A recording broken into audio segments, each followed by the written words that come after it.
नमस्कार दोस्तों, प्रकाश YouTube channel पर आप लोगों का स्वागत करता हूं। दोस्तों, इस एक बार पुनः विज्ञान के प्रश्नों के साथ आइए सीधा अपने प्रश्नों की तरफ चलते हैं। दोस्तों, हमारा पहला प्रश्न आप लोगों के स्क्रीन पर 3 प्रकोष्ठ वाला हृदय होता है। ए बंदर, बी मगर, सी मछली, डी मेढक। दोस्तों, इसमें मेढक सही होगा क्योंकि मेढक एम्फीबिया वर्ग है। इनका हृदय 3 कोष्ठकी में होता है, जबकि मछलियों में इनका हृदय 2 कोष्ठकी में होता है। पक्षियों और स्तनधारियों में हृदय 4 कोष्ठकी का होता है। आइए दोस्तों, अगले प्रश्नों की तरफ चलते हैं। हमारा अगला प्रश्न है, अधिकांश कीट श्वसन कैसे करते हैं? ए त्वचा से, बी क्लोम से, सी फेफड़ों से, डी वातक तंत्र से। दोस्तों, अधिकांश कीट वातक तंत्र से करते हैं, क्योंकि मेढक जो होता है त्वचा से करता है और मछली जो होता है क्लोम से करता है और कीड़े मकोड़े जो होते हैं वातक तंत्र से करते हैं और पक्षी, मनुष्य, पक्षी या क्या होता है फेफड़ों से करते हैं। आइए दोस्तों, अगले प्रश्नों की तरफ चलते हैं। हमारा अगला प्रश्न है, ट्यूमर की पहचान हेतु प्रयुक्त रेडियोधर्मी समस्थानिक है। दोस्तों, ऑप्शन है A iodine 131, B cobalt 60, C arsenic 74, D sodium 24। दोस्तों, इसमें सी ऑप्शन सही होगा, आर्सेनिक 74। दोस्तों, आयोडीन 131 थायराइड ग्रंथि का विकार ज्ञात करने में, कोबाल्ट कैंसर का उपचार करने के लिए होता है, जबकि आर्सेनिक 74 ट्यूमर की पहचान, सोडियम 24 परिसंचरण तंत्र में रक्त का थक्का पता लगाने का उपयोग करता है। आइए दोस्तों, अगले प्रश्नों की तरफ चलते हैं। हमारा अगला प्रश्न है, शरीर में अतिरिक्त ग्लूकोज ग्लाइकोजन में परिवर्तित होकर भंडारित रहता है। दोस्तों, आमाशय में, यकृत में, अग्नाशय में, पित्त में। दोस्तों, शरीर में जो अतिरिक्त ग्लूकोज है वह परिवर्तित होता है यकृत में।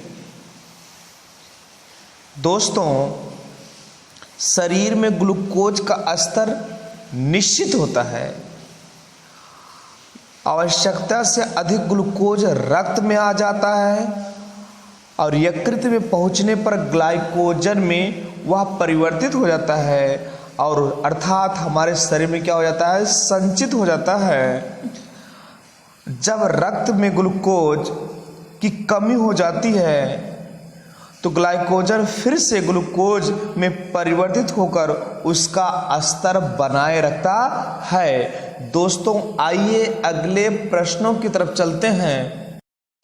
हमारा अगला प्रश्न है, कार्बोहाइड्रेट का पाचन मनुष्य में कहाँ से प्रारंभ हो जाता है?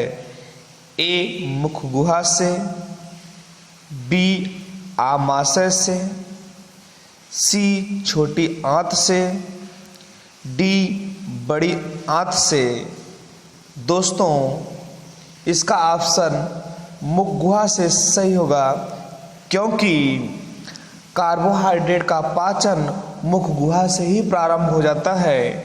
आमाशय में कार्बोहाइड्रेट का पाचन नहीं होता है, बल्कि छोटी आंत में कार्बोहाइड्रेट का पाचन हो जाता है। दोस्तों, प्रोटीन एवं वसा का पाचन आमाशय से ही प्रारंभ होता है, जबकि कार्बोहाइड्रेट का पाचन मुख गुहा से होता है। आइए दोस्तों अगले प्रश्नों की तरफ चलते हैं।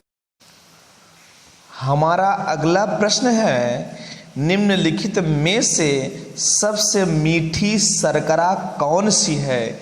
ए सुक्रोज, बी ग्लूकोज, सी फ्रक्टोज, डी माल्टोज। दोस्तों ऑप्शन हमारा सी सही होगा, क्योंकि फ्रक्टोज सबसे मीठी शर्करा है। प्रकृति में यह फलों तथा शहद में पाया जाता है। दोस्तों इसका फल शर्करा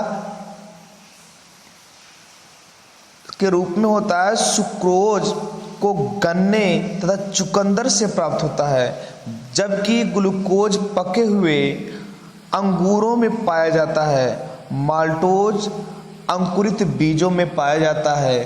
दोस्तों पुनः अगले प्रश्नों की तरफ बढ़ते हैं। दोस्तों अगला प्रश्न आप लोगों के स्क्रीन पर, निम्नलिखित में से कौन सी शर्करा तत्काल ऊर्जा प्रदान करती है? दोस्तों मतलब तुरंत। ए लैक्टोज, बी सेल्यूलोज, सी माल्टोज, डी ग्लूकोज। दोस्तों ग्लूकोज जो होता है यह तत्काल ऊर्जा प्रदान करता है, इसलिए डी ऑप्शन सही है, क्योंकि ग्लूकोज जस्ट तत्काल ऊर्जा प्रदान करता है। यह एक मोनोसैकेराइड शर्करा है। लैक्टोज एवं माल्टोज डाइसैकेराइड शर्करा है और लैक्टोज दुग्ध शर्करा होती है। सेलुलोज एवं स्टार्च पॉलीसैकेराइड शर्करा है। आइए दोस्तों अगले प्रश्नों की तरफ चलते हैं। हमारा अगला प्रश्न है, हमारे तंत्र में अधिकतम एटीपी मीन्स एडेनोसिन ट्राइफॉस्फेट अणुओं को उत्पन्न करने वाला पद है। दोस्तों प्रश्न को ध्यान से देखिए। हमारे तंत्र में अधिकतम एटीपी अणुओं को उत्पन्न करने वाला पद है। ए ग्लूकोज का अपघटन, बी क्रेब्स चक्र, सी अंतिम श्वसन श्रृंखला, डी जल अपघटन। दोस्तों क्रेब्स चक्र होगा, क्योंकि ग्लूकोज के अपघटन से 12 और श्वास श्रृंखला से 24 एटीपी और जल अपघटन से 2 अणु उत्पन्न होते हैं। सबसे अधिक एटीपी अणु क्रेब्स चक्र में उत्पन्न होते हैं, जिनकी संख्या 32 होती है। आइए अगले प्रश्नों की तरफ बढ़ते हैं।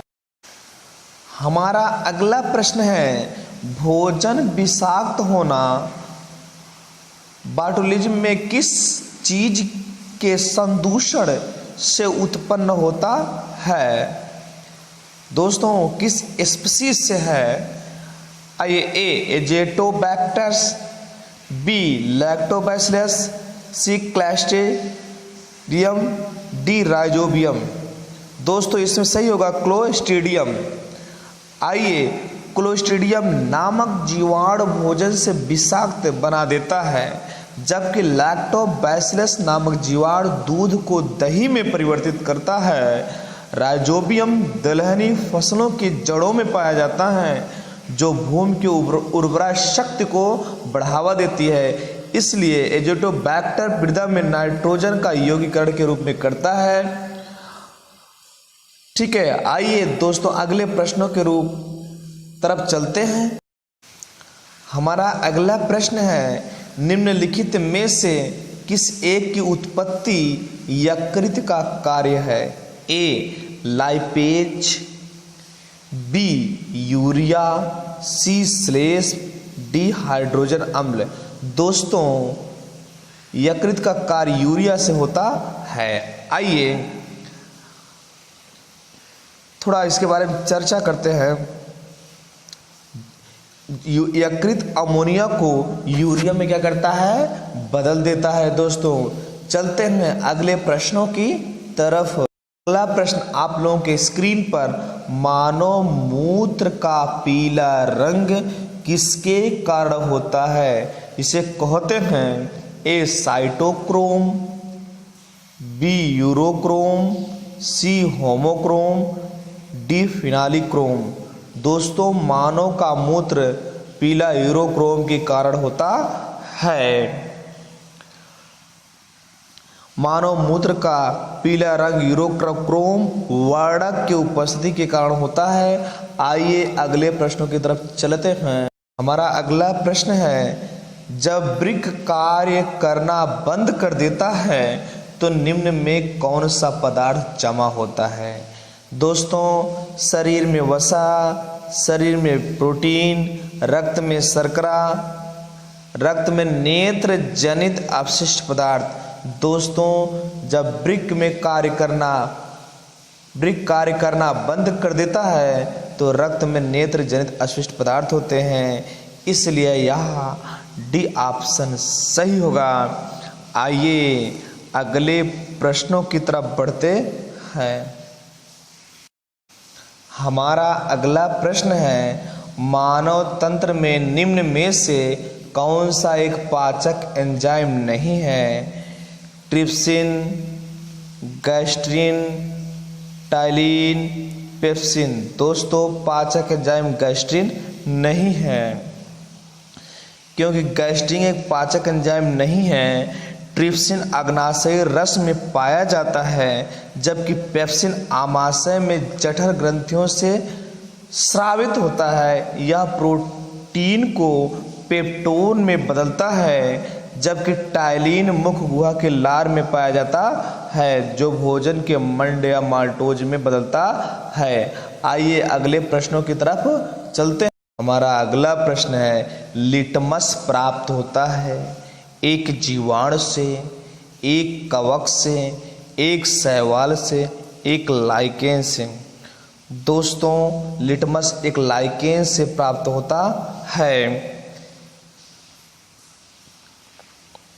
क्योंकि प्रयोगशाला में प्रयोग होने वाले लिटमस पेपर रोसेला नामक लाइकेन से प्राप्त किया जाता है। दोस्तों, यदि यह विज्ञान का वीडियो आप लोगों का पसंद आया हो, लाइक शेयर सब्सक्राइब करना मत भूलिएगा।